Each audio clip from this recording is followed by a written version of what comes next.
Tak sadar diri, pelatih Cina tebar ancaman ke skuad Garuda. Bukti Malaysia diboikot supporter sendiri. Alasan timnas Indonesia bersyukur miliki Jay Itzes. Tom Hai ungkap fakta di balik gol oleh Romney. Puslike di bawah, lanjut simak informasi selengkapnya sebagai berikut.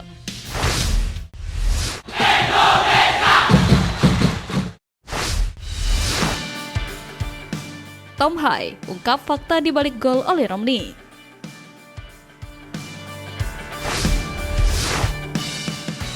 Mungkin banyak di antara pecinta sepak bola tanah air yang belum mengetahui fakta di balik gol oleh Romney yang menjadi satu-satunya timnas Indonesia meraih 3 poin. Rekan setimnya Tom Hai pun berbicara soal umpan lambungnya yang menjadi awal dari gol tunggal tersebut.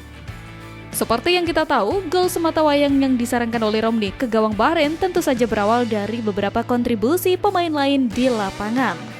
Yang menarik adalah, gol oleh datang berkat kejeniusan Tom Hai yang melihat Marcelino Ferdinand yang sudah berdiri bebas di sisi kanan penyerangan. Usai mendapatkan bola di tengah lapangan, Tom Hai tanpa ragu melepas umpan lambung ke arah Marcelino Ferdinand.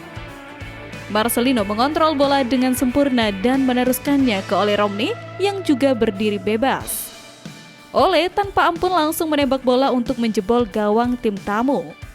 Tom Hai berbicara soal momen tersebut dalam kanal YouTube pribadinya, The Highway. Tom Hai mengaku berani mengambil resiko besar saat melepas umpan lambung ke arah Marcelino Ferdinand. Tom Hai memuji cara Marcelino Ferdinand melakukan sentuhan pertama atas umpan lambung yang dikirimkannya. Dirinya juga memuji cara Marcelino Ferdinand yang bisa mengambil momentum tepat saat memberikan umpan ke Ole Romney.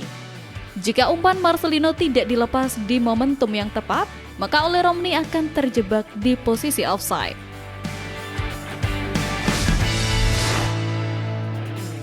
Alasan timnas Indonesia bersyukur miliki Jay Itzes. 1. Postur sempurna dilengkapi kedewasaan dan ketenangan berkelas. Dengan tinggi badan sekitar 191 cm, tentu memungkinkan Jay Itzes untuk memenangi duel udara yang penting. Kedewasaan bermain maupun kemampuannya membaca suasana permainan di atas lapangan digadang-gadang turut jadi alasan mengapa ia layak mengemban status sebagai kapten tim. 2. Mentalitas pantang menyerah. Sebagai kapten di atas lapangan, Jay Itzes jelas memiliki mentalitas pertarung yang tak perlu diragukan lagi. Pemain itu selalu menunjukkan rasa optimisme dalam menatap setiap pertandingan yang ada di depan mata.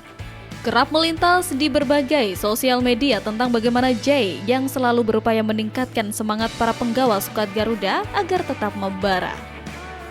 Timnas Indonesia dihadapkan pada lawan-lawan tangguh yang secara ranking FIFA jauh di atas pasukan merah putih sendiri. Tentu, segi mental adalah salah satu kekuatan yang wajib dijaga oleh setiap pemain. 3. Nasionalisme dan cinta tanah air.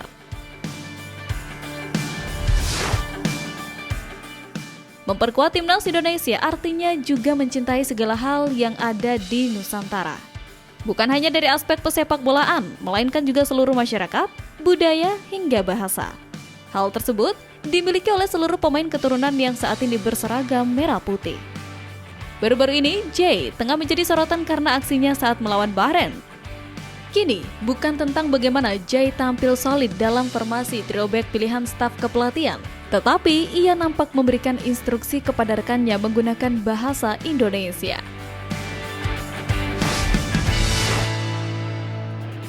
Tak sadar diri, pelatih Cina tebar ancaman ke skuad Garuda.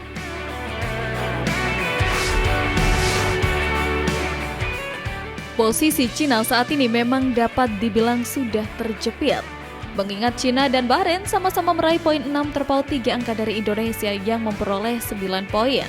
Hal itu lantas membuat pelatih Cina berambisi untuk permalukan timnas Indonesia di Stadion Gelora Bung Karno pada Juni mendatang. Tim asuhan Branko Ivankovic masih bisa lolos ke Piala Dunia 2026. Namun, Pintu untuk lolos langsung sebagai 2 tim terbaik sudah tertutup dan satu-satunya pintu terbuka melalui lolos ke ronde keempat. Masih ada 2 laga sisa yang harus dilalui oleh Cina agar bisa mengamankan tiket ke ronde keempat, yaitu melawan timnas Indonesia dan menghadapi timnas Bahrain. Pelatih asal Kroasia tersebut tak ragu untuk mengincar kemenangan di 2 laga sisa. Sapu bersih kemenangan bakal jadi satu-satunya cara Cina bisa memenangkan tiket ke ronde keempat. Cina punya modal positif atas 2 lawan terakhirnya. Cina meraih kemenangan perdana saat mengalahkan timnas Indonesia dengan skor 2-1 di Qingdao. Kemenangan tersebut jadi bekal Cina untuk melalui misi mustahil. Ia pun kemudian berambisi untuk mengalahkan timnas Indonesia bagaimanapun caranya, karena kini timnas Indonesia sudah berhasil meraih 3 poin. Ivankovic juga mengaku tidak senang dengan hasil pada laga lawan Australia dan Arab Saudi bulan ini. Cina kalah dalam 2 laga itu. Hasil tersebut jelas tidak diinginkannya dan ingin ditebus di 2 laga tersisa.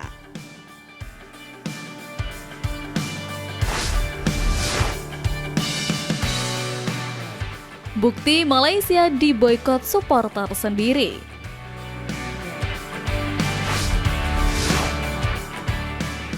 Pertandingan timnas Indonesia beberapa hari lalu yang ditonton lebih dari 78.000 supporter yang memadati Stadion Gelora Bung Karno membuat media Malaysia iri melihat kenyataan itu. Pasalnya di negaranya sendiri, pertandingan Harimau Malaya versus Nepal cuma ditonton segelintir supporter dibandingkan dengan Indonesia. Perbandingannya bak bumi dan langit. Malaysia seolah merasa kasihan pada diri sendiri saat melihat timnasnya berlaga. Jika dibandingkan dengan pertandingan timnas Indonesia melawan Bahrain, justru menyayat hati para supporter Harimau Malaya. Timnas Malaysia melawan Nepal pada matchday pertama kualifikasi Piala Asia 2027. Pertandingan tersebut digelar di Stadion Sultan Ibrahim Johor dengan kapasitas penonton mencapai 40.000 kursi. Sayangnya, meski skuad Harimau Malaya berhasil memetik kemenangan 2-0 atas Nepal, hanya 10% penonton yang hadir. Terlihat jelas bagaimana sejumlah sisi stadion kosong melompong dan menimbulkan kekhawatiran publik negeri jiran. Sementara itu, media Malaysia lainnya, Stadium Astro, menyoroti laga timnas Indonesia versus Bahrain yang dihadiri sekitar 78.000 penonton. Saking takjubnya, Stadium Astro menyebut sorakan puluhan ribu supporter Indonesia ibarat petir yang menyambar permainan Bahrain. Seolah merasa iri karena benar-benar diperlihatkan adanya pemain kedua belah secara nyata dari supporter Indonesia.